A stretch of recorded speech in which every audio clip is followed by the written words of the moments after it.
BlogTalk Radio. Hello everyone, this is Chrism, and I'd like to invite you to a conversation about your Kundalini awakening experience. And today I'd like to have a conversation about the energetic blockages that can occur in a person's energetic anatomy, or the chakra system. And remember, the chakra system isn't just, the 7 major chakras. They can, there are chakras all over the body, not just 7. Major chakras are the 7, but there are plenty of minor and micro chakras as well. Before I get started, though, I'd like to welcome Santara to the program. Hello, Santara. Hello, Chrism. It's good to be here, as always. I hope that people are able to hear us today. Always concerned. Well, the chat room is open. That's the question, and Secret tells me it's a little choppy. So maybe if we continue, we could get some more feedback from there. So it's a little choppy. Okay, all right then. Not sure how I can correct that, but yeah, just a second here. I'm going to have to sneeze.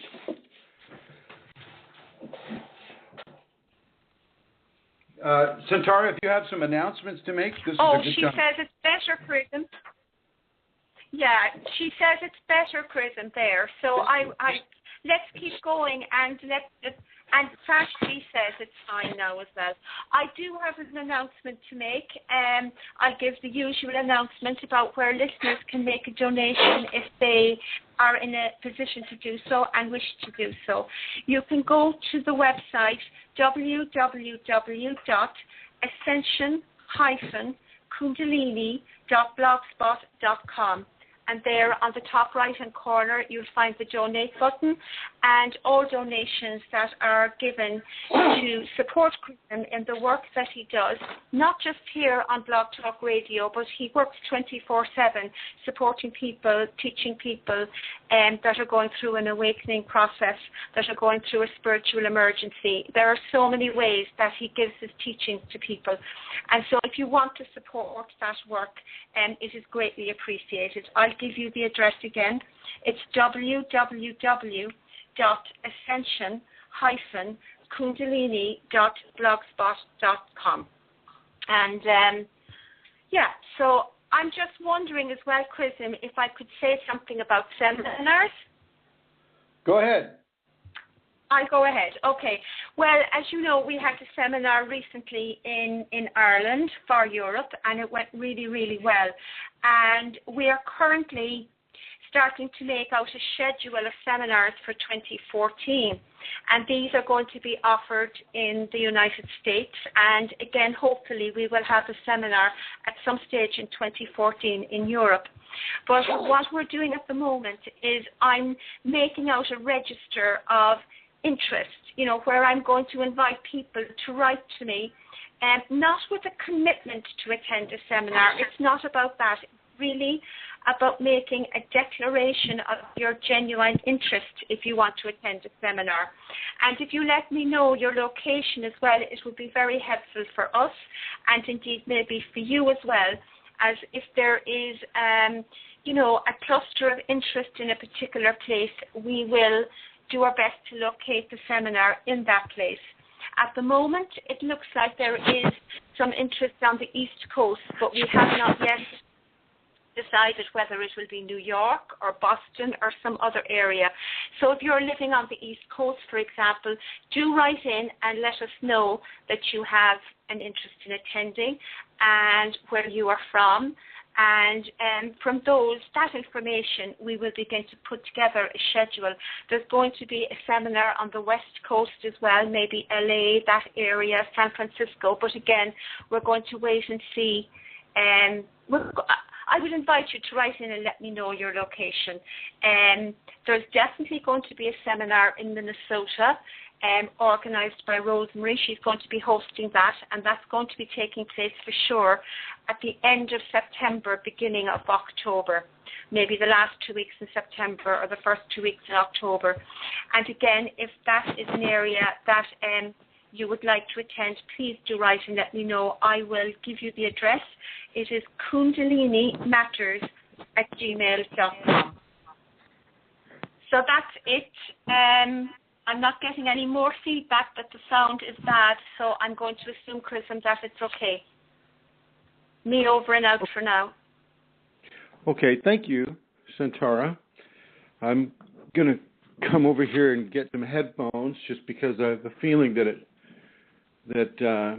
there may be repeats happening because my mic would be picking up your words. So I'm going to put the headphones on and we'll get started. I would like to let people know that there are other places to get this information. One can go on YouTube, and on YouTube, the address is chrism.kundalini on YouTube, and you can watch about 275 videos, I think, somewhere around there, all about the Kundalini. It's all about the Kunalini. And you can also go to Kundalini Awakening Systems, #1.com. So that's Kundalini Awakening Systems 1.com. You can read a lot of the articles there. You can see some of the videos there as well. And on Facebook, we're at Kundalini Awakening ! And also Kundalini Awakening Systems 1 at Facebook, and Kundalini Awakening Systems 2, which is a public group that is also on Facebook. On the Yahoo network, we are at the group of the same name, Kundalini Awakening Systems 1 at yahoogroups.com, and also Kundalini Awakening Healing, or Kundalini Healing, which is on the Yahoo and the Facebook groups. So there you have it. Today, I'd like to say hello to Chris and to Tim Ashworth. Hello, Chrism Harris. Hello, Fashji Sigrid. Madeva Sadvi. Hello to everyone, and to the other guests that are here. 2154, 2193, and 2231, and 8009. Hello, everyone. Thank you for joining the live broadcast for this conversation about the Kundalini Awakening experience, where we're going to be talking about energetic blockages within the energetic anatomy. Everybody has this. In order to survive on this world, people have to develop certain filters and certain programs of understanding based upon cause and effect. You know, if you touch the hot iron, it's going to burn your finger, things of that nature. You drop the hammer on your foot, it's going to hurt. So, you know, within that understanding, when the Kundalini comes, it is going to blow through a lot of the blockages. And by blowing through, I mean literally blowing through. And that doesn't mean like an explosion. Sometimes it'll just send a small aspect of its energy into the blockage in order to begin to loosen the hold. And when the Kundalini does that, and say if the blockage is in the heart chakra, well, you'll feel a shaft of energy go right into that heart chakra. It may make you feel, if it's strong enough, it could make you feel like you're having, you know, a bit of a cardiac problem, but you're not. You're not. But I invite you to go to the ER if you need to go to the ER to ascertain that you don't. But many of these blockages are there as a result of surviving in this society. Excuse me a moment. So as you survive in society, you develop a blockage that is based upon surviving in society. It's not a blockage so much to you as you're, you know, before the person is awakened. It's only after the awakening occurs, really, in the Kundalini context that I'm talking about this now. But I do want people to know that this isn't an emergency. This is common. This is very, very common, and it's caused by many, many various situations. And some of you may have some of these various situations happening to you right now. Let's see. Looking on here now. Is the sound coming through okay? Can somebody call in and let me know if the sound is coming through clearly? I don't want to, I don't want people in the archives, and hello to you all in the archives. I don't want the archive people to have to listen to a mistake that's happening over and over and over. So if somebody could call in, let me know. Yeah. Chrism, John says the sound is really good. Thank you, John. Thank you. Good luck on that poker. And Eileen also has just said sound is good. Okay, thank you. Thank you, everyone. Excellent. So let's get right into these energetic blockages. Some of the blockages are karmic, and they follow you into this life. But you knew about this when you fell into the flesh body. You knew that you would have this blockage to contend with, and it's not a it is somewhat of a problem only because it's supposed to be a problem. It's not supposed to be, all sugar plum fairies and candy canes in your in your life experience, as many of you know. These blockages from a karmic nature are going to be powerful because you are here to resolve those blockages. And so one blockage can be that of forgiveness. If you have a karmic blockage coming into your energetic anatomy that has to do with a lack of forgiveness in another experience, life experience, well then in this experience you're going to be presented with many opportunities to have forgiveness, which means that there will be people here who interacting with you that are going to do things that will allow you the opportunity for forgiveness. Now, are you kind of seeing where I'm going with this? Anything from any kind of a problem or any kind of a situation where you would be required to forgive another person can be an indication that maybe something not so pleasant was happening within that equation. So these karmic blockages are absolutely essential to your spiritual evolution. You came in with them. You came in with them, and you came in with the idea that you knew they would have to be solved, and you knew the patterns of probabilities and the different scenarios that may present themselves to you in this lifetime before you took the flesh body. And so this is all good. This serves you well. In a Kundalini context with this, however, the Kundalini will bring this on rapidly and in an expanded format. It will allow you to feel in a very visceral and tactile way the level of forgiveness that must occur, that you must initiate. And in that expanded context with the Kundalini, certain scenarios may be presented to you that will cause you to have no other option but forgiveness. But this also goes for tolerance. No other option but to be tolerant.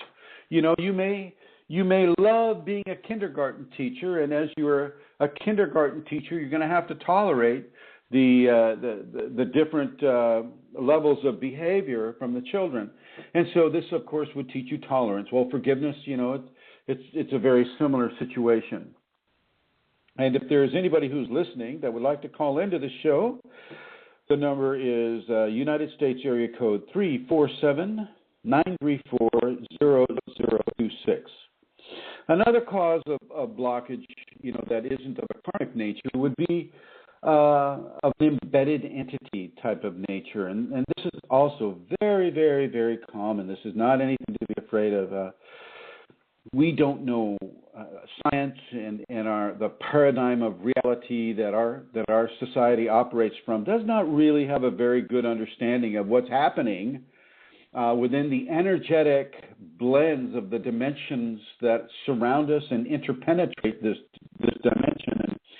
And sometimes entities, through fear or through another type of human emotion, can embed themselves in a person, and as they get comfortable there, their thoughts and their karmas and their issues may be felt by the individual who's having a Kundalini awakening experience. Or you'll go to a place where entities are, a haunted house or a sacred hill or something of that nature, and the entities that are there can attach themselves to you. And typically they'll attach to a certain chakra.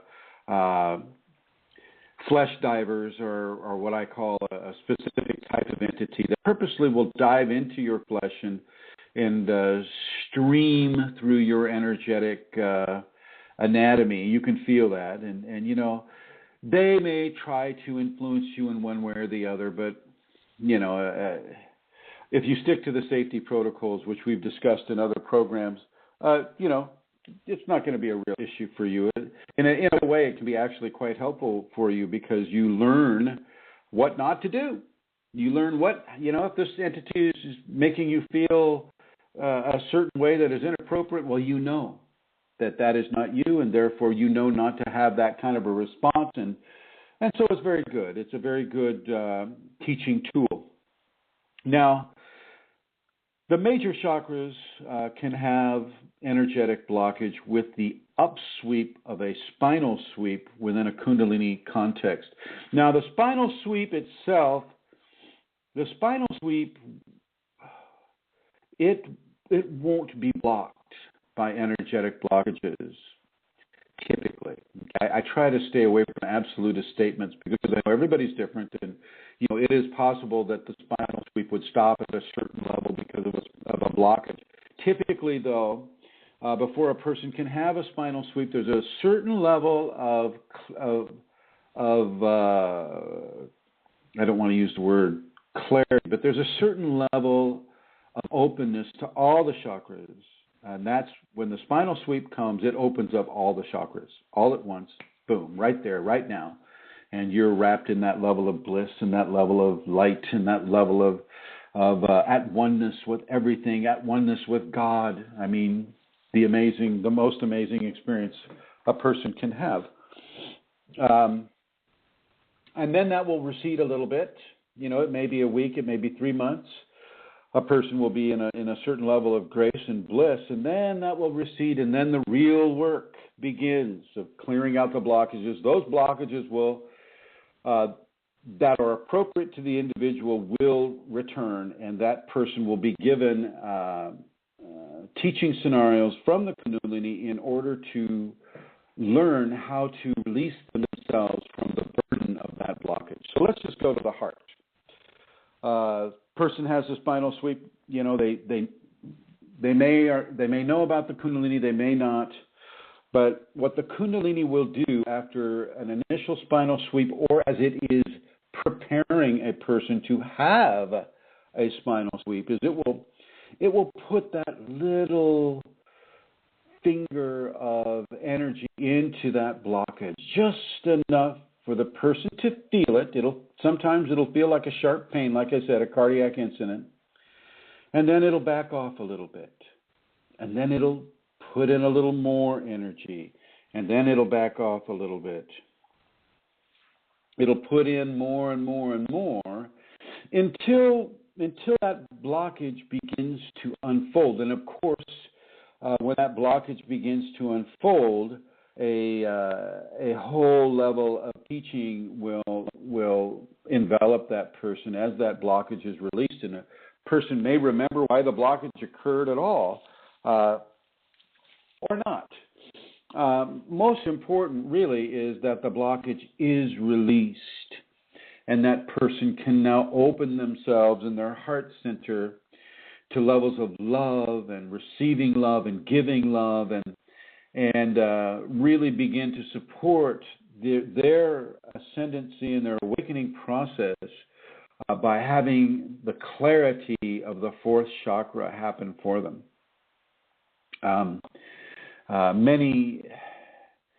many people take a while to have this occur because many people don't know that it's the Kundalini that's happening to them. And so it takes a long time. It took me a very long time to even figure out that I had Kundalini at the time. So, no internet, very few cell phones, no books on the subject. And so these days, I think a lot of you are absolutely blessed. And I want to say hello to Bruno Amadori. Hello, Bruno, you sacred male, you, and Fasci, you sacred male. Anyway, so yes, the energetic blockages can be profuse in a person, and that will be another opportunity for the Kriyas to come along and begin to loosen those blockages. So you may start shaking. You may start being contorted into different positions. You may all of a sudden have emotional spikes that you've never had before. All of that is an indication of Kundalini Kriyas beginning to have an effect on the existent blockages within the person's energetic anatomy. As these blockages are loosened, well, then the forgiveness and the recapitulation and the trust and the faith in the Kundalini can come into the person, and they can actually actively, those who are hearing this, begin to actively embrace this clearing process that can be so crippling if you're resisting the healing that the Kundalini is offering with this. For those of you that might have questions, the number is 347-934-0026. So as the Kundalini is either preparing or after it has committed to a spinal sweep on the person, say a blockage in the first is quite typical. So a blockage at the base of the spine. This has to do with survival. This has to do with fight or flee.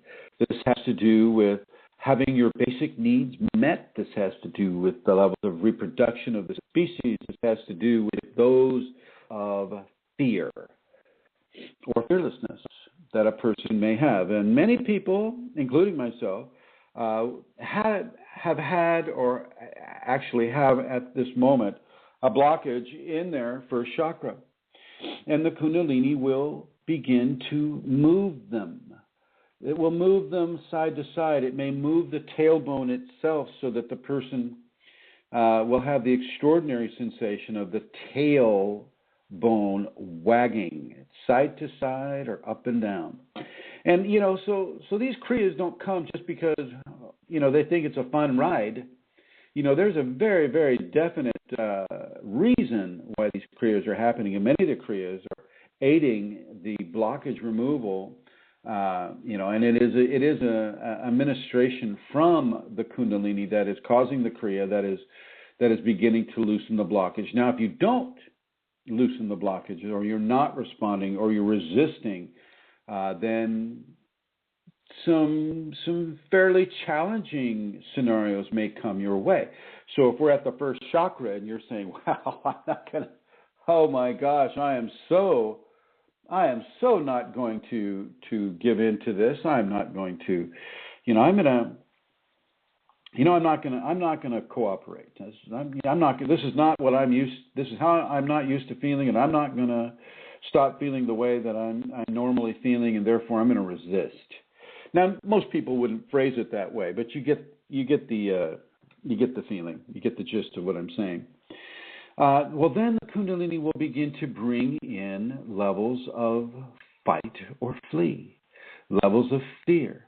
Entities may come along to take advantage of a person's resistance, to engender fear or to engender a resistance concept that the person may find more appealing than having to surrender to the Kundalini. This may occur. Yeah, there are a lot of entities out there, and they're watching.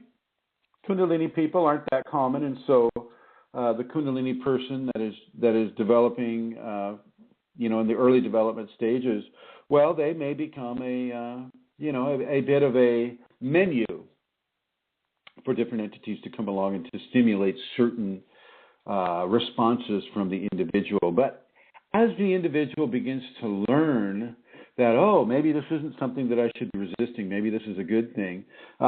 Their corrected behaviors can begin to loosen the blockage. And as the blockage is loosened, the entities really don't have a remaining food source, and they'll move on, just like any other predator species. They go for the easy food first. The blockages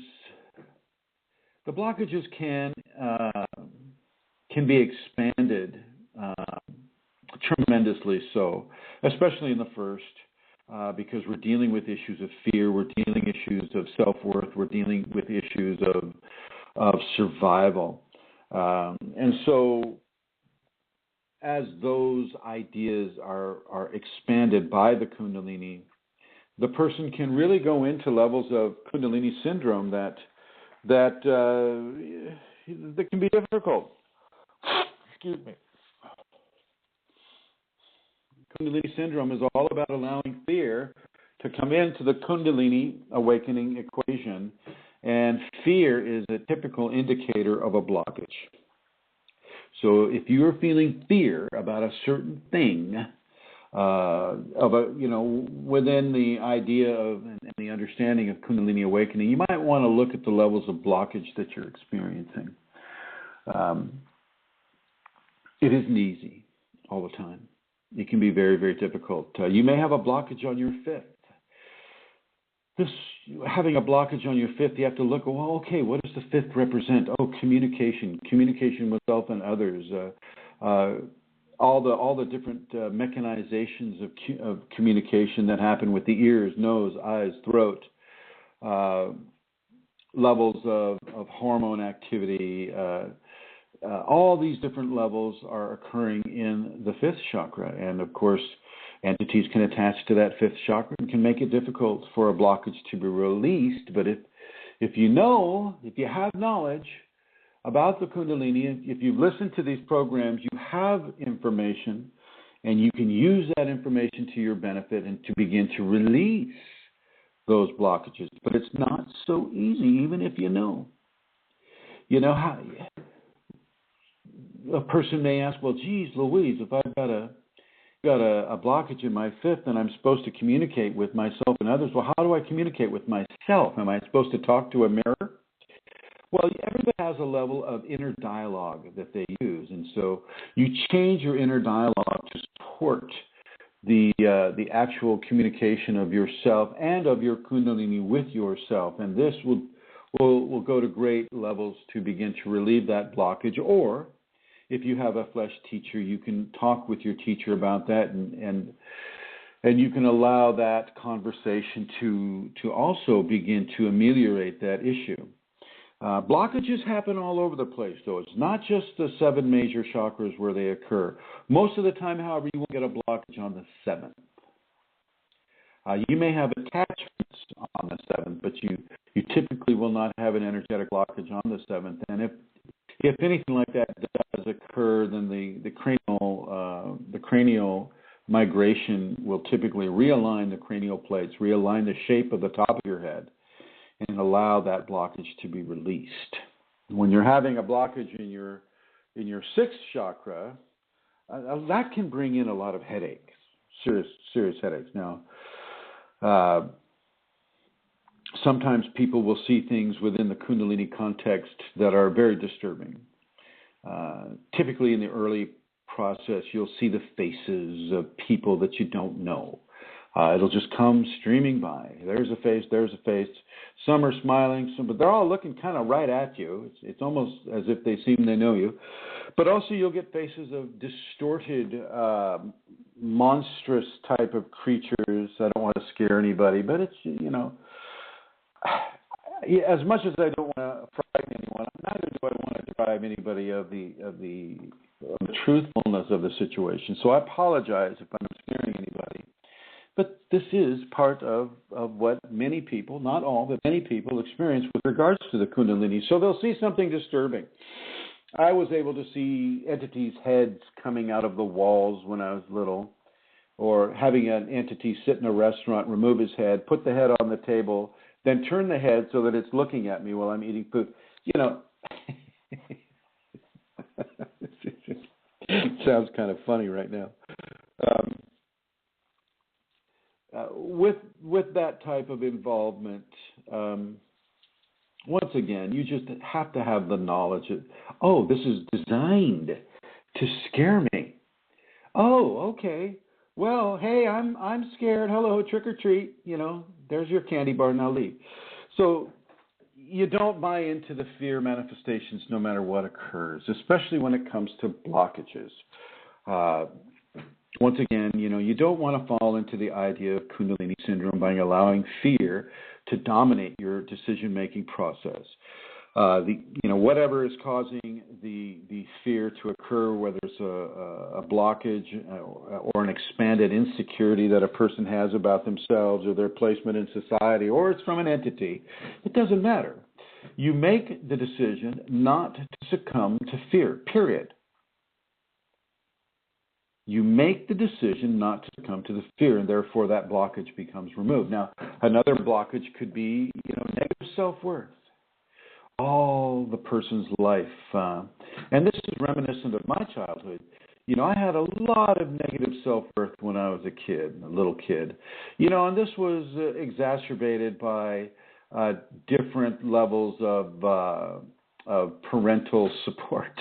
And when you have, when you're getting parental support in a level of self-disenfranchisement, well then, that's just like giving permission to the child to go into depression about who they are and how they are, and invalidate that child's level of existence. So really, you parents out there, do your very best to support your children in who they are and how they are, and honor them in that way, especially when they're in the formative years. So when you have a level of self-invalidation that once again gets exacerbated by the Kundalini, well, that can lead to clinical depression, and that can lead to levels of suicide or levels of self-destruction. And once again, these are all blockages. This is all blockages. Okay. And as these blockages are processed by the Kundalini will often bring you to situations or bring you to people that allow the blockages to be resolved. But you have to see that this is occurring, or you won't get it. So if you are being given a reason to come into this information, or for you who are listening right now, and if you know a person that may be going through this process and they're having levels of severe invalidation for who they are, how they are, gently begin to validate them for who they are and how they are.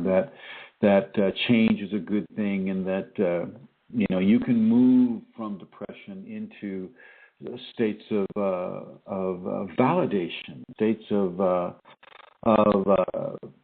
taking the person's entire existence and seeing it in a level of love and acceptance and grace and happiness and joy. They don't need to be clinically depressed, and they certainly don't need to be put on psychotropic drugs that are ostensibly labeled as helping people in depression when in fact, they're doing just the opposite.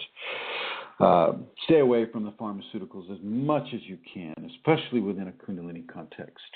Not saying that I'm not a physician, so I'm not going to prescribe or disprescribe, or it's not that that's a word.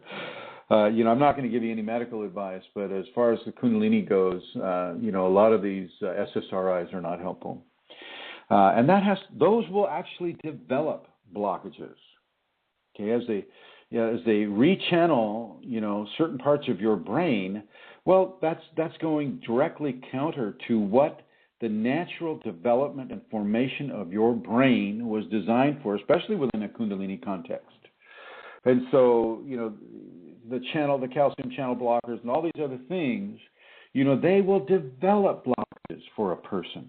And so a person really, when they go in to get help, they're actually being treated in a very mostly unknowing, but it's an amazing disservice for a person, especially those getting into psych wards. This is my opinion, my unmedical, non-professional opinion.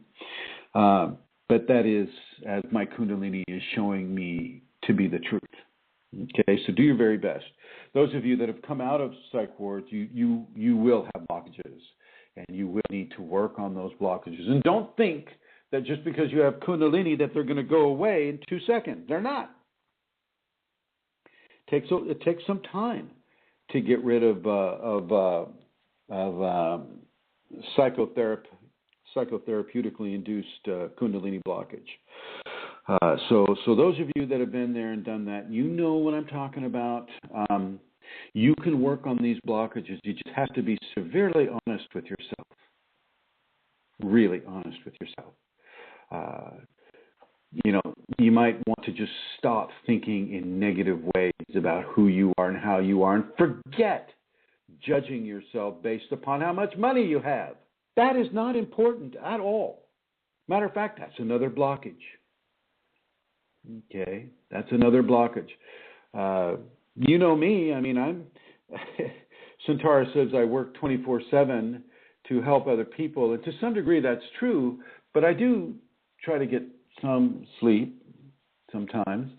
But the different time zones. I'm in PST time zone, Pacific Standard Time. India's awake. When 2 or 3 in the morning. China's awake 2 or 3 in the morning. Europe is awake 9 hours in advance of the Pacific time zone. And so, I can stay awake for long periods of time helping people, but I try not to do it all the time. But I do my best to help people, especially those who are in emergencies, and those are typically the people that are just starting to have the Kundalini awakening event. Not all people will have these blockages, but many people will. So I do try to help. The Kundalini in me insists that I help, and so I follow that insistence. I follow that guidance. I walk the talk that I'm preaching to you. Okay? Listen to the Kundalini. Learn from the Kundalini. So, you'll get some headaches from 6 chakra blockages in seeing things that are maybe a little too scary for you. Seeing an aura around a person, seeing a person's halo, seeing aspects of creation that nobody else sees, seeing dead people. That's always a fun one when you're not expecting it. So don't let what you see scare you into having a blockage on the 6th. Just realize that it's a big aquarium. And there's lots of little fishies in that aquarium. And we're one of those little fishies, and sometimes other fishies are going to swim right by us, and we'll get to see them. Don't let it scare you. Don't let it frighten you. It is natural. You wouldn't believe the amount of life that is going on around you that is actually of a physical dimensional level. The typical human scalp, I think, has somewhere on the line of 300 different species of lice embedded in the scalp. Of course, if you got a scalp like mine, they're getting a little sunburned. So maybe that's the answer to the lice issue. But there's a lot of bacteria, there's a lot of viruses, there's a lot of different micro life form creations that we don't see, that we breathe in, that are with us the whole time. And if you've ever seen a mite under a microscope, you say it's a pretty interesting looking creature. And you're not afraid of these, but you're only afraid of them because you don't see them. You don't have direct interaction with them. Well, Kundalini brings you into contact with direct aspects of these, and these can form a blockage in the 6th chakra. And I want to guide you away from that. I want you to begin to accept life in all of its varieties.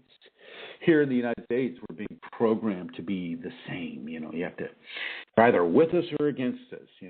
That's the idea, the ideology, here often that you see in the political agenda of the people in the United States government. You're either with us or against us. And I don't buy into that equation at all. The only person I'm with is me, and I'm with the Kundalini that's in me, and that's my agenda. Okay? So don't let any society-produced agenda develop a blockage in your system. Certainly not, in the appreciation of different forms of life or different forms of expression, which would also filter into the fifth chakra. Of course, expressing ourselves, communicating. Of course, be very, very cogent of how you think and begin to choose how you want to think. Don't let somebody else make that decision for you. Don't let somebody else or some group of somebody else's make that decision for you. You're Kundalini now. You're beyond the societal taboos, the societal programming, the societal issues and blockages that are developed. But they will still try to foist that upon you. And if you're unknowing of your Kundalini and you're just, you're within the symptomology of it, but without knowing what is going on, well, then you can get sucked into these other societal programs. And I'm going to ask you right now that unless you really want to go there, don't go there. Go there. You can choose what you think. I was reading somewhere on Facebook today,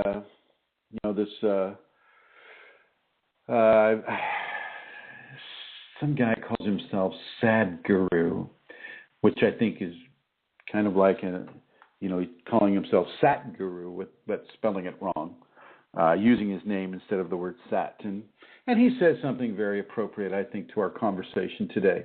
Your brain thinks of millions and millions and millions of things all the time. And, he's suggesting you just, instead of taking everything, just pick what it is you choose to think about. When you go into the grocery store, you don't buy the entire store. You go in there and you pick certain things. And that's what we're suggesting that you do with regards to how you feel about any given circumstance that may be causing you a blockage. Well, you choose how you think. And when you choose how you think, you experience the fruits of that choice. And experiencing the fruits of that choice would go a long ways to relieving a blockage in the fifth chakra.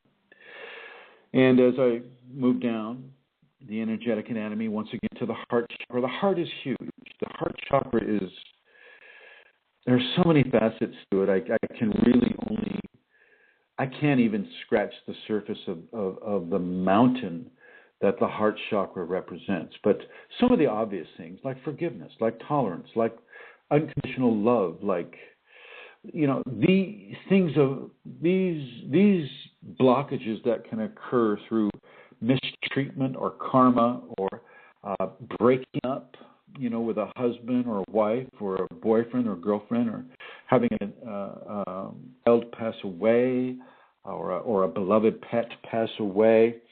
These things can form extreme trauma to the heart chakra. And a person unknowing of the Kundalini can have that grief amplified times 1,000. It's absolutely terrifying. And if I know a person has an adult, has a mom or a daddy on their deathbed, and they want to have Shaktipat, I won't give it to them. I won't give it to them. Absolutely not. After they go through their grieving process, after all of that has been taken care of, so to say, then if they're in a level of stability, then of course I may give them that Shaktipat if they've been practicing the safeties. But before the grieving process, absolutely not. Absolutely not. It would be a horrible mistake, one that I have made. I have made that mistake, and to some degree, I will pay for that. But it was an unknowing mistake. I didn't think I didn't think their father was going to die so quick. Anyway, so as we enter into the heart chamber, here's where a lot of the karma is accrued, because love is so vast and it doesn't go away, and it has a direct effect on the present day circumstances of the person. this is where forgiveness is so very important.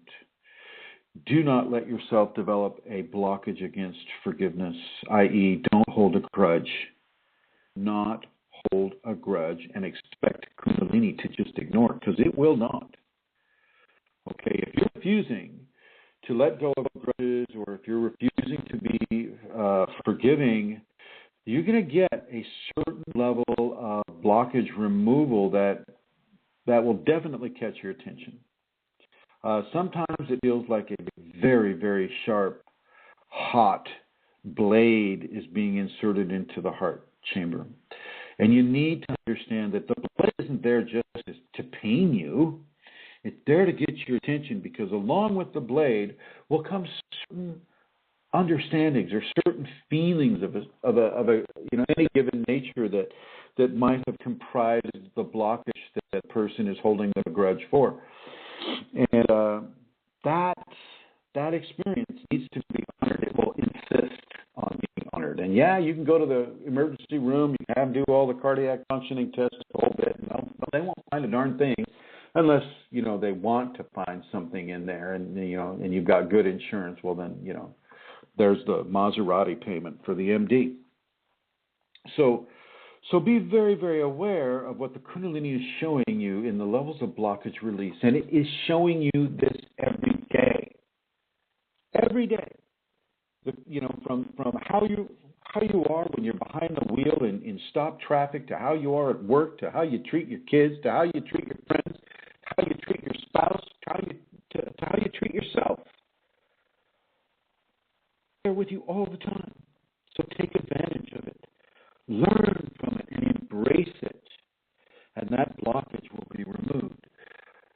One of the reasons why it can take a lifetime for people to come into an ascendancy factor, if they're even able to make it that far in one lifetime, is because of the amount of blockages that people accrue, not only in the other spiritual existences, but also in this physical existence.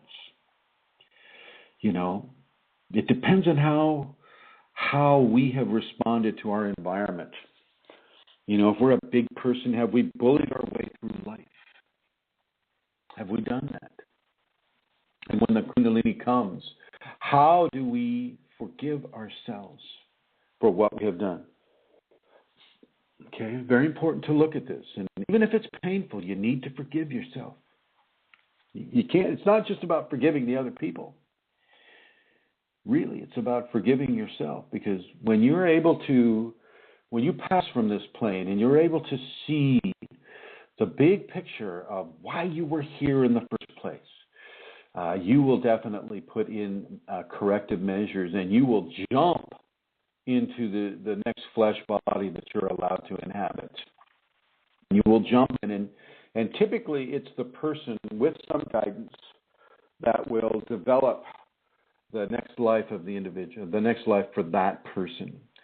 They are so aghast at some of the things that they may have done, and some of the attitudes they may have adopted, and the lack of forgiveness, lack of tolerance, lack of patience, lack of trust, lack of self-esteem.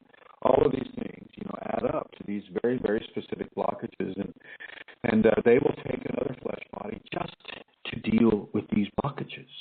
Okay? So moving down to the third chakra, the third chakra has to do with our connection to the cosmos, our connection to sacred male, to the sun, to the cosmological influences that affect us every day. The solar plexus is exactly what that phrase indicates. The solar plexus, the solar plexus. Okay. And, that will often,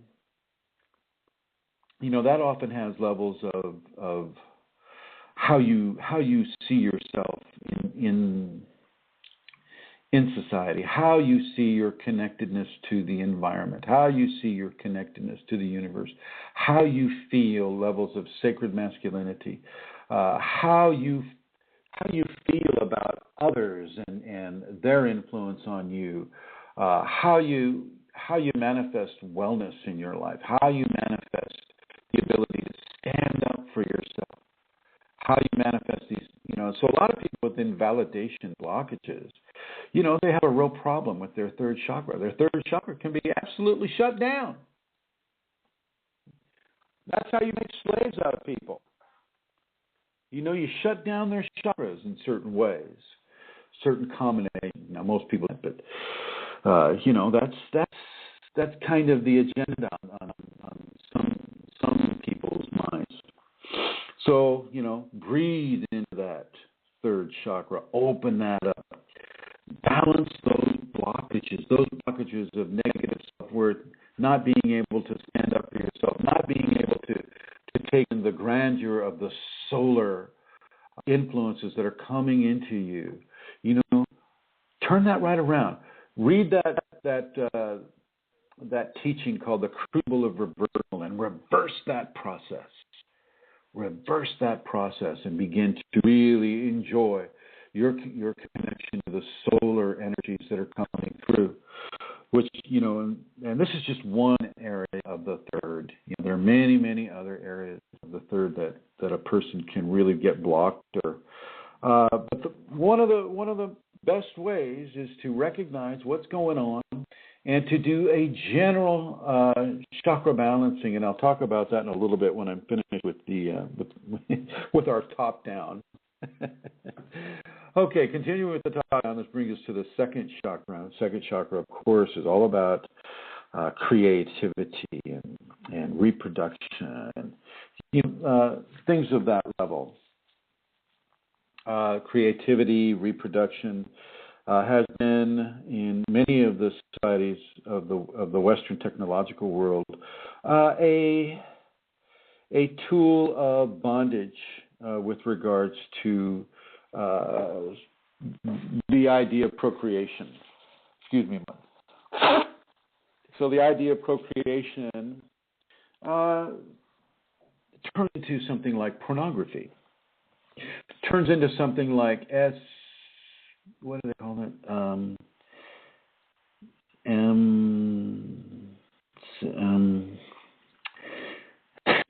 BDSM. There we are. Couldn't think of it. Bondage, dominance, sadomasochism. There we are. The whole reproductive urge, the whole urge to merge with another person, merge physically and emotionally, turns into levels of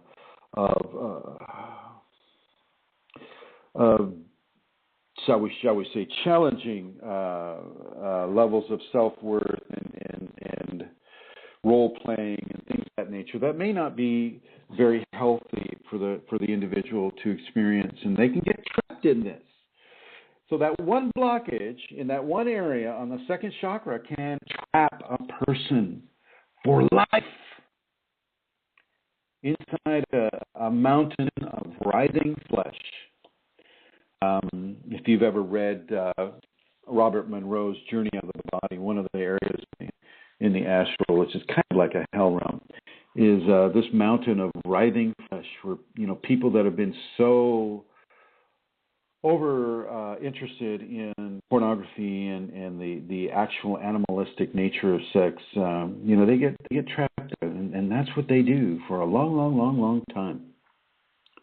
So anyway, if you can measure time outside of the human paradigm. So yeah, another aspect of the second being blocked are connected to the first is the adrenal response. A person in the Western technological societies, well, we're just trained to run on caffeine. We get that coffee break, and there you have it. It shouldn't be called a coffee break. It should be called a caffeine break. And if we have adrenal depletion, well, lethargy will come along, and it's hard to work. And so we try to make up for that lethargy with more and more stimulants, and then we'll add some nicotine in there just to really focus things up for the next 3 hours before that other break comes along, and you can refortify, and so on and so forth throughout the day, throughout the week, throughout the year. These are blockages too. You need to get yourself clear of the blockages that will kill you, and this is one that will kill you. you can deplete yourself so much to the point where there's really nothing left, and then all it's this vicious cycle of stimulant lethargy, and it goes on and on and on and on, and this is a blockage. So this is, of course, why in the safeties we say stay away from caffeine.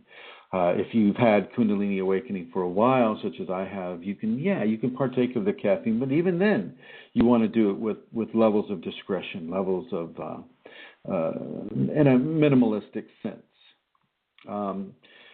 So when I was traveling, as Amelia mentioned, we had a seminar in Ireland, and then another student brought me over to France, and then I traveled with her, Magdalene de Deus. I traveled with her throughout France and Switzerland and Spain, and there's they don't have any. Basically, we ended up eating at the gas stations most of the time, and so it's just terrible food. But with your Kundalini awakened to a certain degree, you can handle these things. You can, it will detox. It will help you survive because you haven't developed it into a blockage. You're just basically within a situation where this world does not provide biologic or organic foods in very many places at all. Here in Sonoma County in California, I get a plethora of organic opportunities as I go to Whole Foods, which I'll be doing tonight.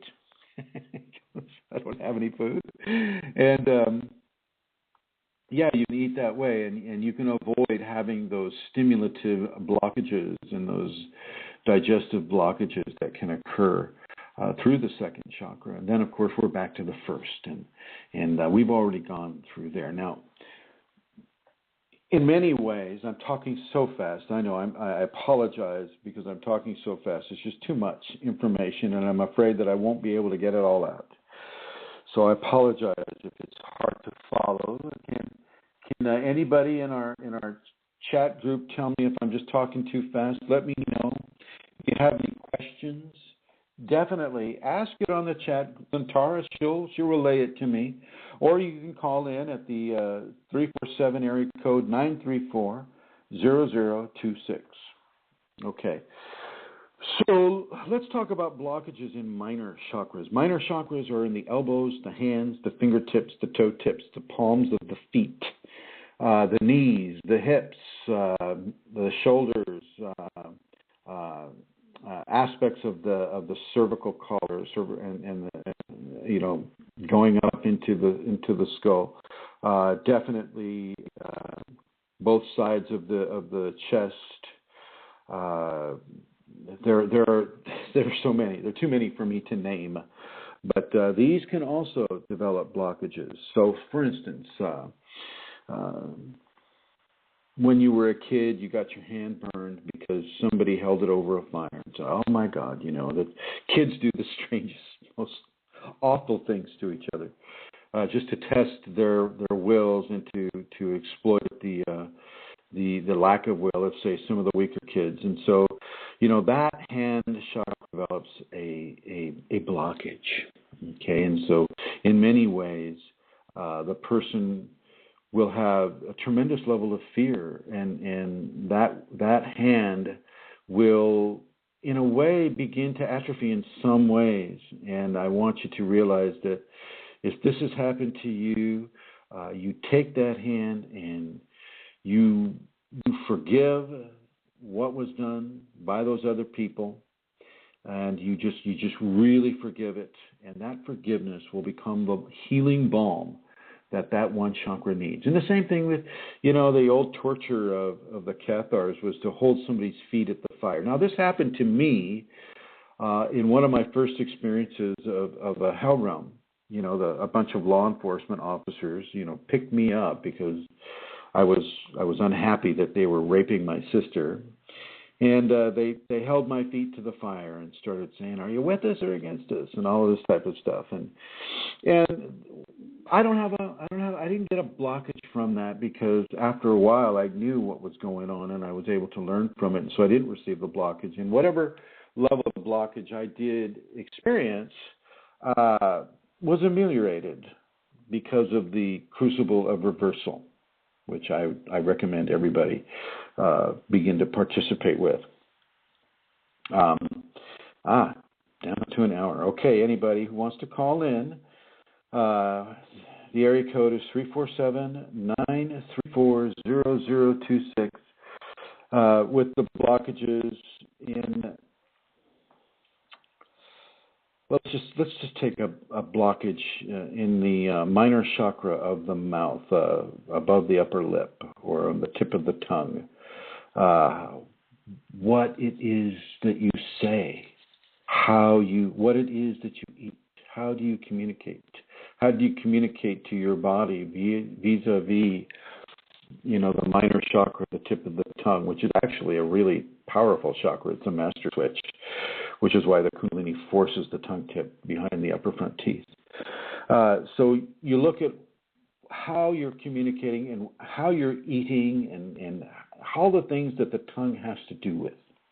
Okay, and then you make a honest determination of what you're doing with that, and then you begin to change your activities, change your behaviors, change the way you think, and change the things that you act upon.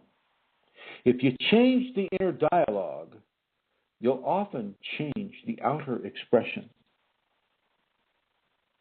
Okay, if you change your inner dialogue, you will change how you affect people in the outer world, in the world that is separate from you.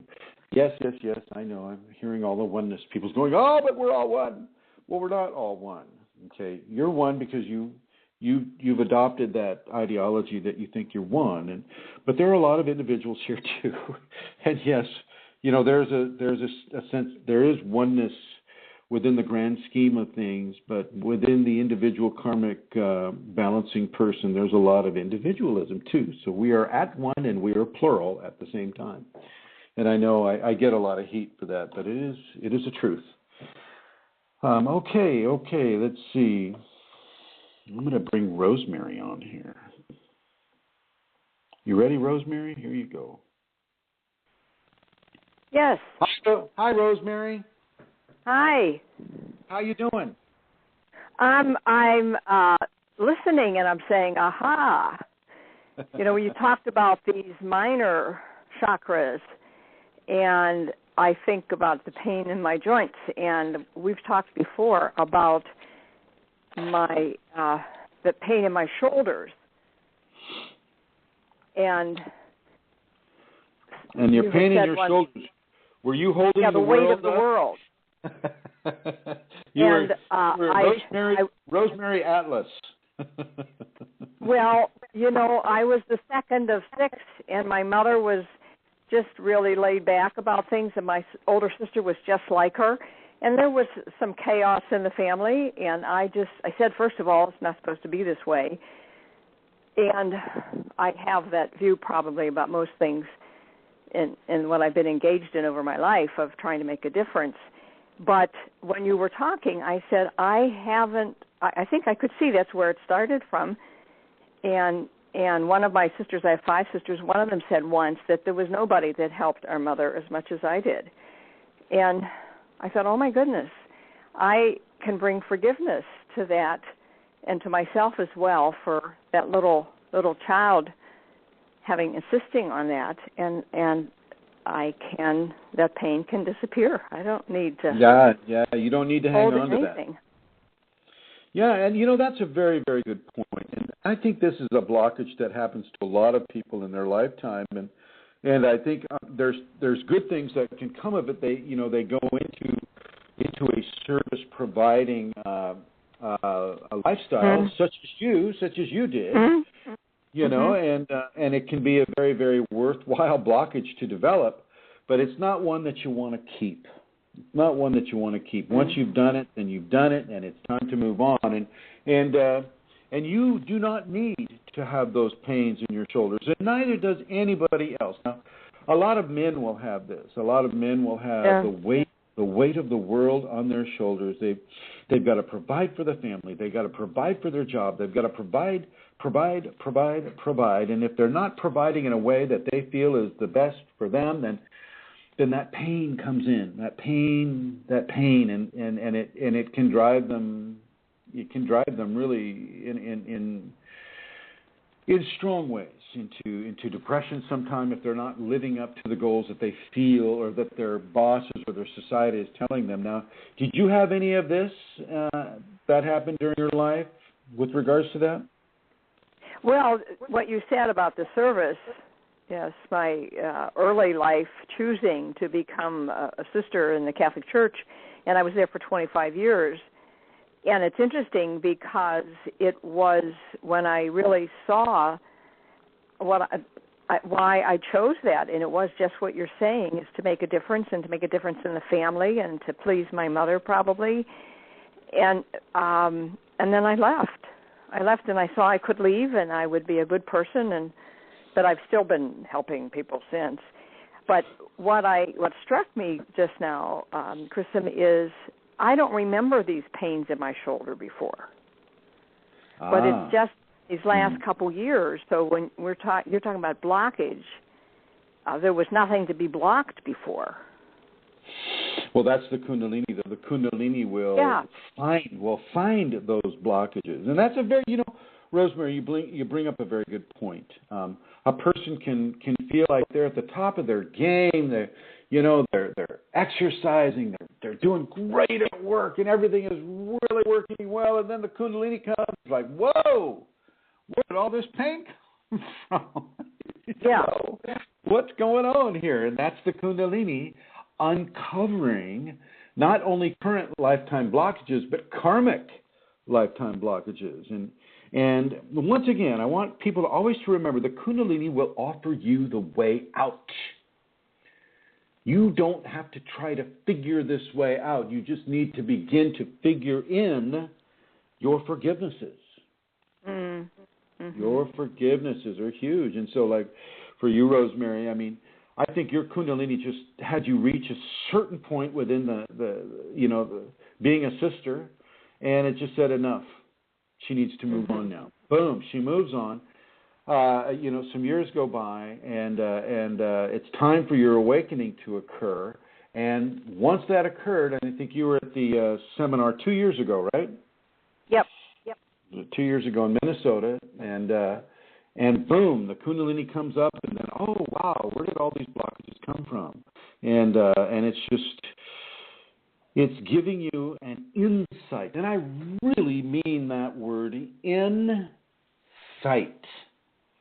She's looking at you from the inside out, giving you information about where some blockages are and what you need to do to get rid of them. And I really want to compliment you, Rosemary, because you have kept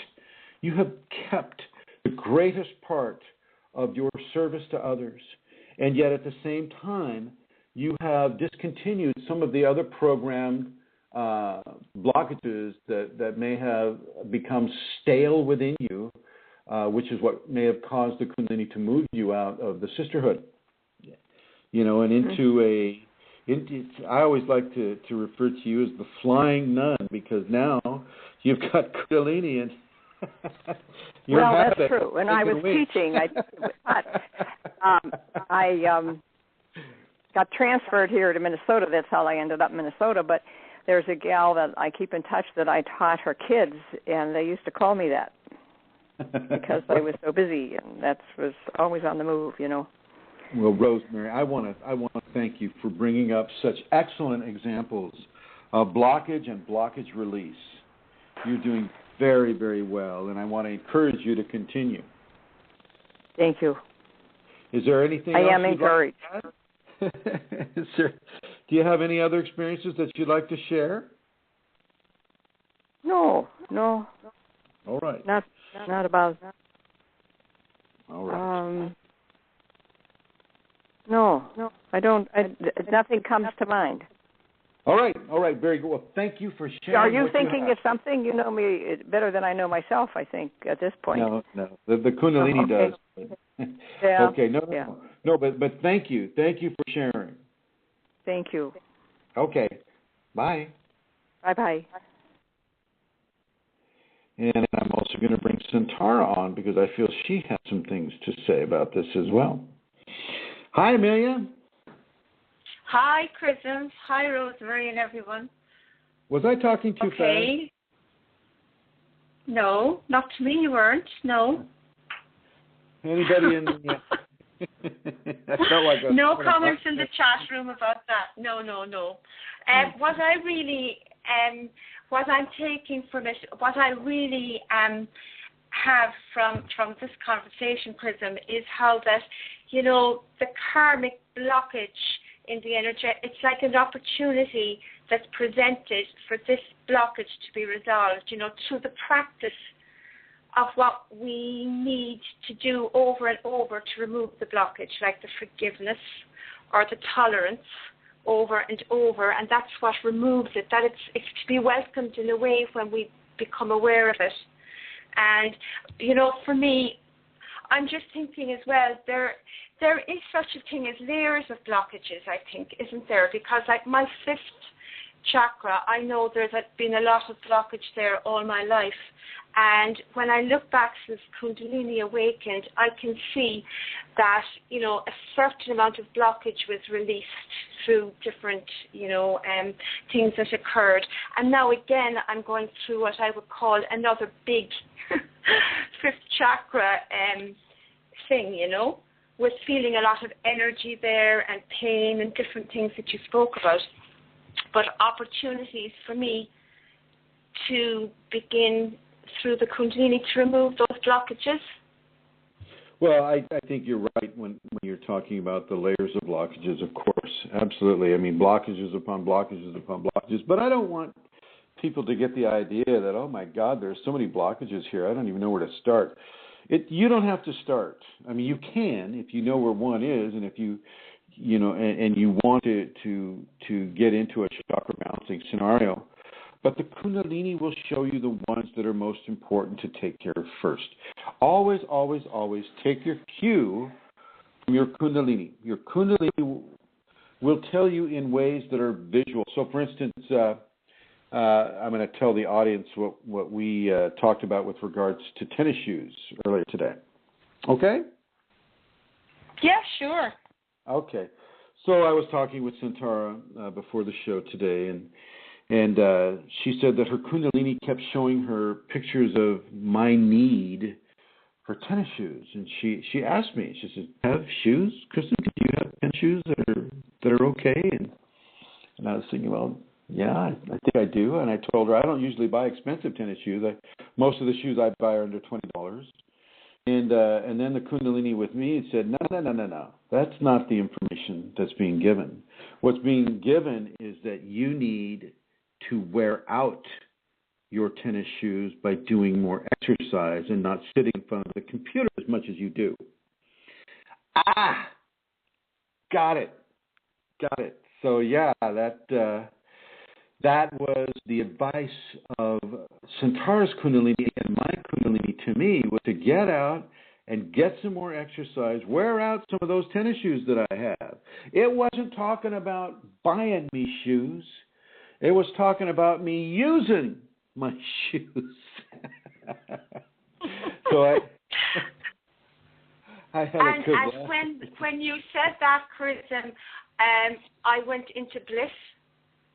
Yeah, soon after, yeah. it was. I knew that what you said was true. And when I'm talking about the blockages, you're so right.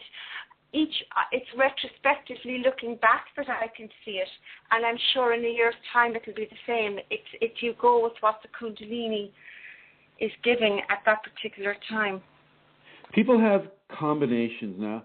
Yeah. We can come into this with a lot of blockages, but the Kundalini will know the correct combination of going into the blockage and allowing that one to be relieved, and then moving into another area to allow that. And it's a pattern that is being developed by the Kundalini for a very specific purpose within the individual. And so it's really extremely important for people to understand that there is no linear chakra balancing that the Kundalini will give. It will give you the balancing that it feels is required for your system at this time in your life. And it's really important that people pay attention to that and learn to discern what the Kundalini is telling you. And once again, Amelia thought that it was all about me not having any shoes because she kept being shown shoes. And basically, it's a lesson for her to learn that just because you're seeing a certain symbol over and over and over again doesn't mean what you think it means. Kundalini has 100,000 different meanings behind any one single given communication that the person is acquiring. And the level of bliss when you find out the correct meaning is a great way to learn. I mean, in a way, it's a very basic way of learning.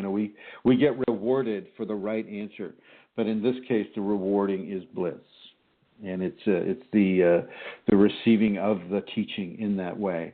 So well, thank you, Amelia Centaura, for letting me talk about that little teaching that I received this morning. And thank you for the teaching today. It was great. Thank you. Oh, you're welcome. You're welcome. And I'm going to go with the blue here, and there we go. So, if there is anybody here on the chat group that would like to ask a question, I'd like to say hello to Nathaniel Knows Best, and there was another person called Nature Girl. And Fashji, you mentioned that you may be calling in, and I would prefer that we do it not so close to the end of the hour, so that I don't want to have to rush any kind of a response for you. So if you feel like calling in, and if you have any comments or a question to ask, it's always welcome to hear your divine male voice on this program. Kundalini will, as I mentioned before, will have a level of combination blockage removal for a person. And that's fine, and I want you to pay attention to that. What you can do is you can go into each chakra, and you can do a what I call chakra breathing into each chakra. Now, you can chakra breathe any of the chakras anywhere on the body, from your big toe to your earlobe. You can chakra breathe any of those areas. But what I'll suggest that you do is that you breathe from the 1st to the 6th. And as you breathe into each chakra, going up that way, the level of prana that is being given into that chakra will also begin to highlight certain levels of blockage that have been developed along your path into the Kundalini. And this is a way to red flag some of the areas that you have in each chakra. And don't be afraid to do this daily. Don't be afraid to do it daily. And it's typically not a one-time shot removal. Now, sometimes it is. Sometimes it is, but it typically isn't. Sometimes you make a mistake that is so bad and it forms a blockage so strong that once you correct it, you already know you will never forget it. And so, that's a one-time shot that's been fixed. You don't have to continuously go over it over and over, all the time. Other things, such as relationship blockages, those are layers of blockages. How did I communicate? Did I communicate love enough? Am I a good provider? Have I been honest? Am I keeping secrets? Am I being overly judgmental, overly controlling? How am I in my relationships? And then, of course, you can answer your questions honestly. And when you answer those questions, that information can serve to release those blockages in your system. Very, very, very, very, very important, because blockages are a doorway for illness. As Rosemary mentioned, she had all of a sudden she had pain in her shoulders, and person would, without Kundalini knowledge, would immediately go to their MD. Oh, yeah, I got pain in my shoulders. And, the best the MD is going to do is, oh, here, take this pain drug. Here, take this pill. And, of course, then you're going to take the pill, and then psychosomatically you may develop arthritic symptoms. You may give yourself arthritis through a blockage. Often the Kundalini comes to people and in some of the joint areas, like in the elbow and the shoulders most of the time, sharp pains can occur. And nothing is wrong. It's just that that area of the body is extremely tight in its balance. And sometimes that balance is disrupted when the Kundalini comes in and begins to change the level of energetic distribution within that very, very tight setting. And as that tight setting is unbalanced, well, you can feel pain.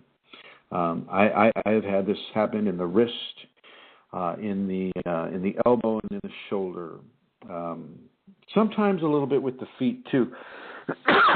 Kundalini will go into the sole of your foot and cause you to hyperarch your feet. And I'm sure some of you know what I'm talking about with the hyperarched feet. And as these feet are hyperarching, a person can really feel the blockages that have occurred over the years with regard to the blockages there. Well, to the activities done to the foot, let me give you an example of that. One form of Indian dancing, and I don't mean Native American, but I mean, people from the subcontinent of India. One of their dancing forms that the girls do is to slam the ball of their foot into the dirt or into the cement, and it's a fairly dramatic level of impact that these young ladies are doing to the balls of their feet in order to make those bells ring and to do it in a certain way. That can develop blockages in the foot. That can actually injure the foot too. I would never, ever suggest that people do that over a long period of time. But, same with football players, as they slam into each other with all the pads and all those things, those will develop physical blockages as well as a way of communicating to the person that, well, yeah, okay, I know you like the game, but, your body's not going to last if you keep doing this. So that kind of a blockage can communicate directly to the ego consciousness of the person, and that ego consciousness will either choose to continue or not. But as you breathe up from the base of the spine to the third eye region, and be easy on the third eye region. That's a very, very, very sensitive area. Typically, I have people breathe up to the throat. Those are the safest areas. The first 5 chakras go with the first 5 Tibetans, et cetera, et cetera. But if you're having a lot of issues of blockage in the third eye area, then of course, maybe you can breathe into the third eye, maybe 1/4 of what you would say breathe into the heart chakra or the third chakra, second or first or fifth. So, with that in mind, be very, very, very careful with your third eye, because it can be extremely excruciatingly painful if you try to superinduce not only a blockage clearing, but, I need some phenomena here too. Be careful about the phenomena you wish for, because you don't know what's out there. And even though you don't have to be afraid of it, it's not always the most pleasant experience. You're actively going out there just to engage phenomena, which I would never suggest people do. I never suggest that you go out just for phenomena's sake to do that. We're always on an ascendancy platform. We're always climbing up the mountain. We can enjoy the view, but that doesn't mean we have to jump into the view. If we jump into the view, then we fall a long ways down. So don't jump into the view. Enjoy it and continue climbing up the mountain. And let's see, Centaur, do we have a question there? Let's see, somebody's called in. Okay. I will invite everybody to call in. The number is 347-934-0026. Hello. Oh, hello. Hello, Master C. How are you? How are you, Fashi? I'm coming along. I have been experiencing some of the issues that you speak of. I have had some pains in my chest, and Boss, can you turn your computer down? yes, I'm trying to mute it now. There. Yeah. There. Thank you. Go ahead. Yes, forgive me for that. I've been having some pains in my chest that resemble angina, and my first concern was to contact a cardiologist. I have to preface did you do it? this. Yes, I did, but Good. I kind of got the urge or the impulse today to push it out and see if indeed this was a blockage that had something to do with my forgiveness for a certain issue in my life. So it is a pain that extends down my left arm, I might add, and that's what I felt gave me the yes answer that I need to get in and see the cardiologist. However, for some reason, I got this strong impulse today not to go in, but to just wait and see. Of course, there's always the emergency room if indeed it should start to become an issue. But along with that, I've had some problems with my left leg. It gets painful at times, and I'm not certain what that means. Now, I did have some problems in my lower lumbar region with several of the discs previously that left me pretty much on a cane or on a walker. But we worked through that, and I recognize that might indeed be something Kundalini related. So I turn it over to you. Well, certainly the slip disc can be repaired by the Kundalini. There is actually no part of the body that cannot be repaired by the Kundalini. The Kundalini can pretty much repair any aspect of the human system. But will it do that? Well, now that's a different question, because the problem has been created either by the circumstances that the individual has gone through or by the individual themselves. And so there's levels of teaching that a person can receive from the Kundalini by having the injury intact and beginning to work on it through the lessons that the pain is giving, that the situation is giving. Now, with regard to your heart, if you have good insurance, I would just go in and get it looked at. I mean, there's no problem with that. To make sure that you trust the MD that you have and that he doesn't create a problem because he's got a Porsche payment. Okay. Yes, I do have insurance. The reason why I hesitate is because I went in and had the catheter put in my lower, one of my legs, and they saw nothing. I even went to a hospital once because I was concerned about it, and they could find nothing. So, well, there's also a hiatal hernia can really mimic a heart, a cardiac condition, and with it extending down the left arm, that's something that I would encourage you to go ahead and have a cardiologist look at. Always maintaining the understanding that the Kundalini can fix this anytime in any way. You need to really kind of hold that as the primary focus of information, regardless of what you're being told. Okay. Now, if the MD, you got to remember that the MD will also be influenced by your Kundalini. Okay. If and if that is the case, then, pay attention and see what's going on, and then let your Kundalini help you feel what the appropriate course of activity is. For instance, I had a very similar thing coming into Lourdes, last week. I went into Lourdes and I was having some, what felt like cardiac issues, and I just gave it up to Lourdes and gave it up to the Kundalini manifestation that's there in Lourdes, and, it cleared it up right away. So I knew it's just another level of blockage that I was being given so that I could talk about it with other people. I often find the Kundalini using me as a guinea pig, as a teaching tool. So now with your legs, I think your legs are clear. I don't think that, because like you say, they did put the catheter down there and everything looks clear. Good. And I think that would be more of a Kundalini issue without having to undergo any kind of an MD diagnosis. But I'm not a doctor, so of course you must go ahead and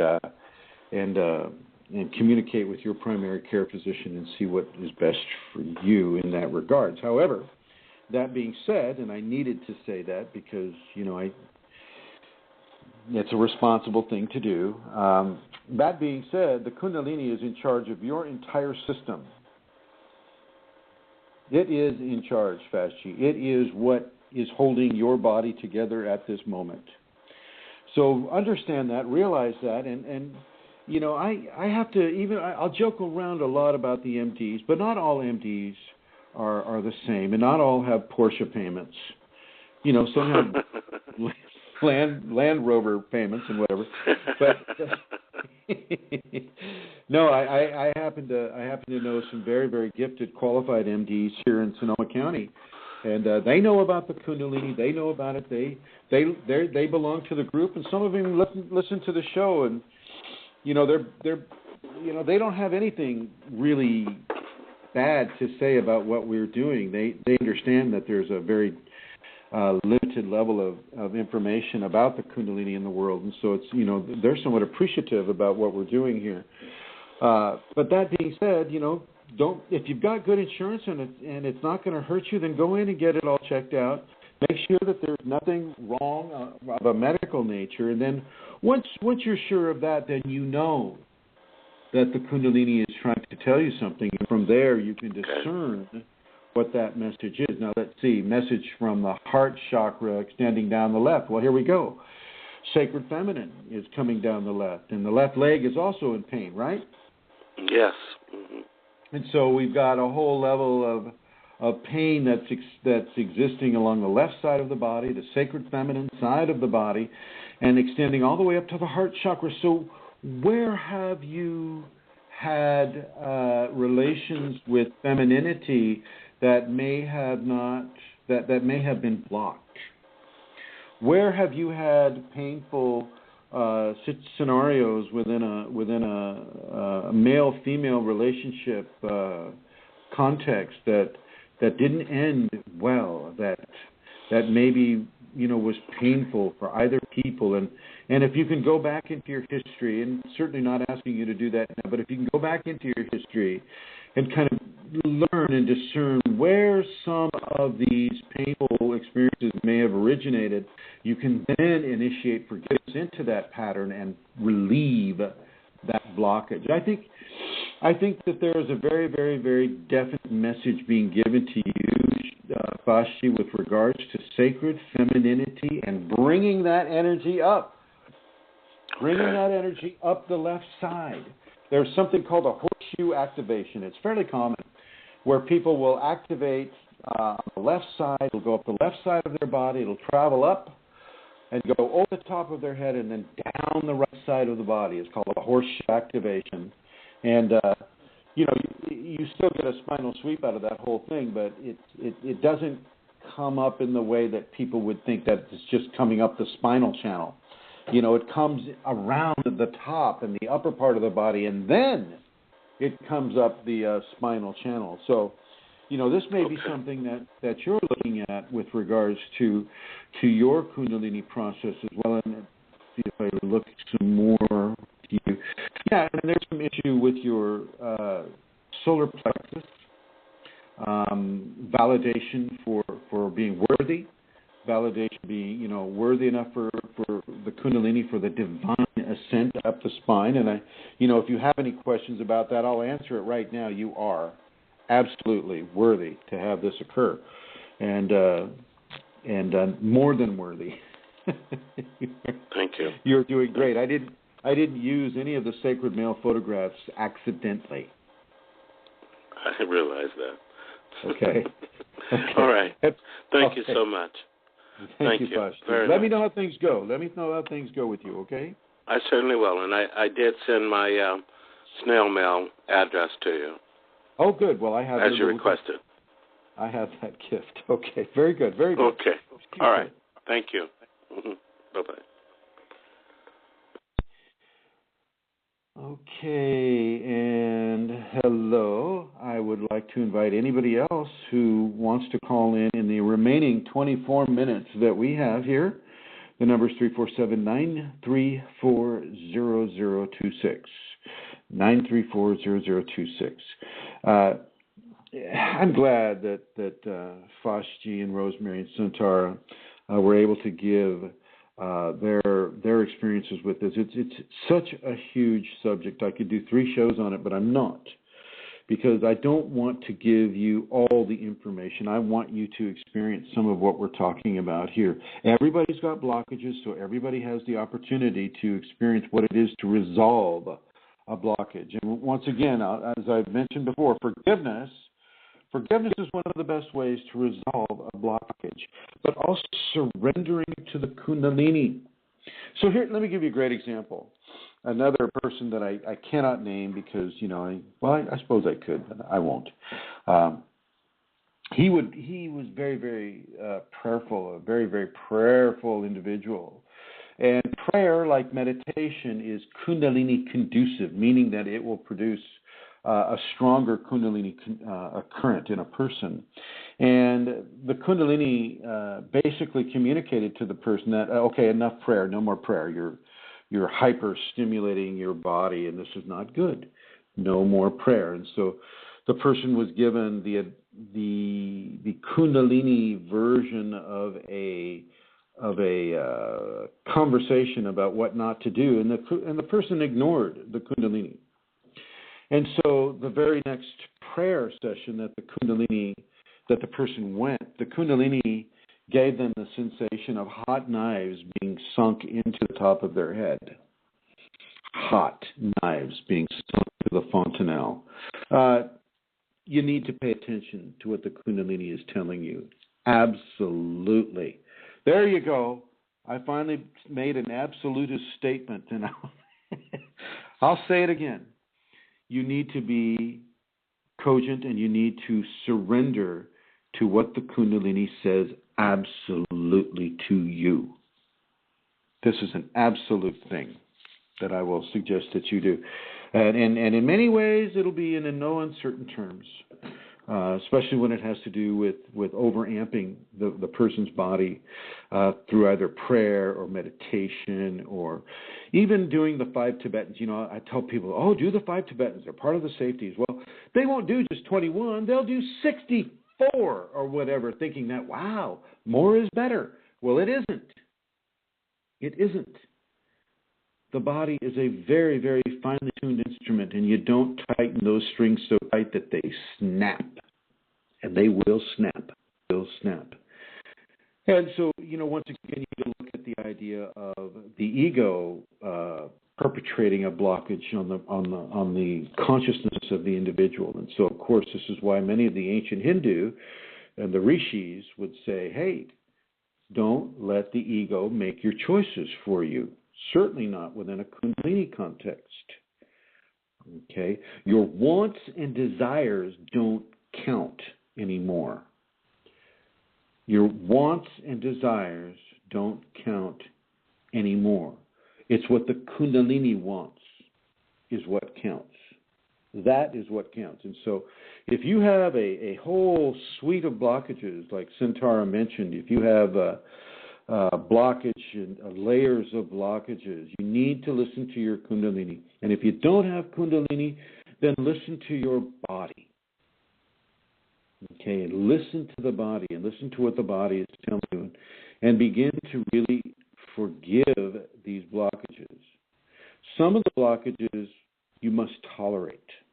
Some of the karmic blockages that a person receives, they are not there to be removed. They are there to teach tolerance and patience and perseverance within a difficult, painful scenario. So you get a lot of people that are having, that come in with MS or with any kind of a whole, many levels of different challenging body arrangements. They're in a wheelchair, or whatever the case is. Those blockages are there on purpose, and they are to be tolerated, and they are to be. It's a faster school, really. The people that come into this that are paraplegic or quadriplegic or have any of a series of ailments that cause them not to be able to live as liberal a life as people that don't have them. These people are in very, very, very, very fast schools of learning, and these are blockages that the person is learning to get through. Okay, blockages will exist also in the major organs, and I need to say this: the liver can have blockages, the kidneys can have blockages, the lungs, the heart, the intestines, the stomach, the pancreas. All of these organs can have blockages within them, and they'll be associated with some of the major plexi of the chakras. So say the adrenals and the kidneys. Well, those will be situated within the realm of the second chakra, or the rectum and the genitals, reproductive organs will be within the authority of the first chakra, and so on and so forth. These specific areas can have blockages too. Remember that most of the blockages that a person may have come from societal programming, come from the interaction that the individual had with society as they were growing up, or as they have developed within the workplace scenario or the relationship scenario, or any of the emotional or mental or psychological or physical scenarios that a person finds themselves. You typically will not have spiritual blockages per se. You can have levels of blockage developed through belief system, but the belief system blockages are far more associated with the physical, the mental, the emotional, or the psychological before they are with the actual spirituality. The spirituality of the individual is very advanced and is watching and is learning what it is to be a higher self and things of that nature. So most of the belief system blockages, and it goes with all of the different belief systems. All of them have levels of competition that they like to provide their people, the people who believe in them. And so, yes, Santara, I see that you're red here. Oh, hi.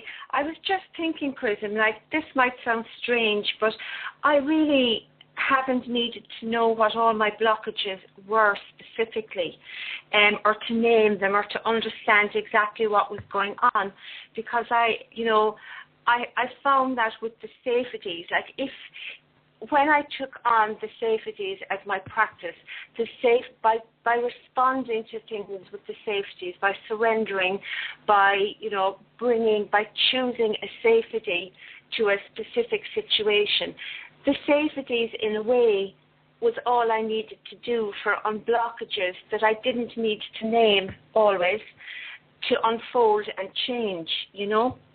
What do you think? Well, that was my experience anyway. Well, I think that we don't have to be so focused on what exactly is happening in our bodies. Even with the... Well, it depends on how severe the blockage is. If the blockage is actually causing physical pain, like many of them do, well, then you're going to want to know. You're going to want to know what that thing is. But you're right. in the larger context, if you practice the safeties, well, one of the main practices of the safeties is forgiveness. And so you don't need to know the name, as you're saying. You don't need to know the cause. You don't need to know what's going on with it. You don't need to know how it arrived, unless it's something that you created in this life. But you just forgive. Let the forgiveness do its work with you, and it will. It will. So you bring up a very, and it brings more to you when you begin to do it. It unfolds in ways, it reaches right back in and right forward in ways that, is amazing, Chrism. That has been my experience anyway.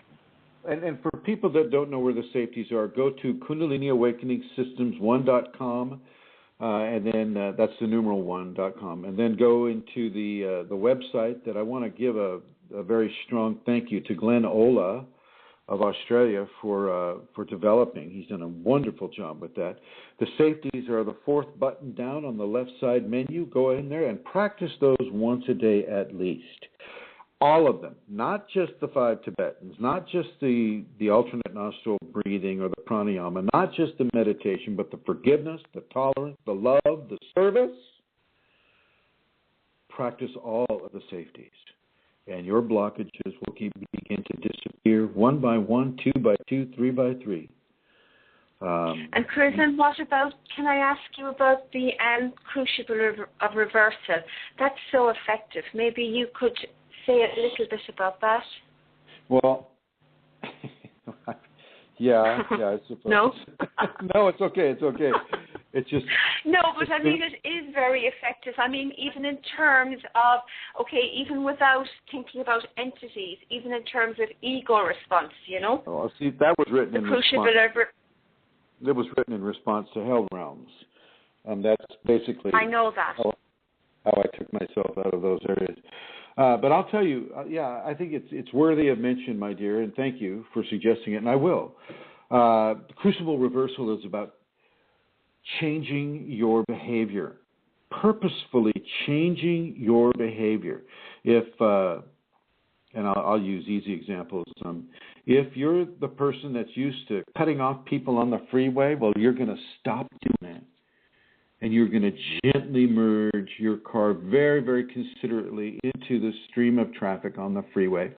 And even though your ego and your programming has said, no, you got to force yourself in there. Who cares if they're honking, You have to reverse that behavior. So this is the crucible of reversal is you reverse the behaviors that have been trapping you inside of a blockage or of an area or a situation that is detrimental to yourself and to the other people around you. The crucible of reversal is extremely effective. I should actually, bring that into the safeties as well, because it is so effective in many, many areas of the Kundalini awakening. The Crucible of Reversal, you can find that, I believe, on the Yahoo group, or the Kundalini Awakening Systems1.com in the articles. So, and also, Chrism, if I can interrupt, Eileen has just posted it on Facebook as well. So Facebook people can read it there. Thanks, Eileen. Thank you, Eileen. And let's talk She's about spot on there. She really is.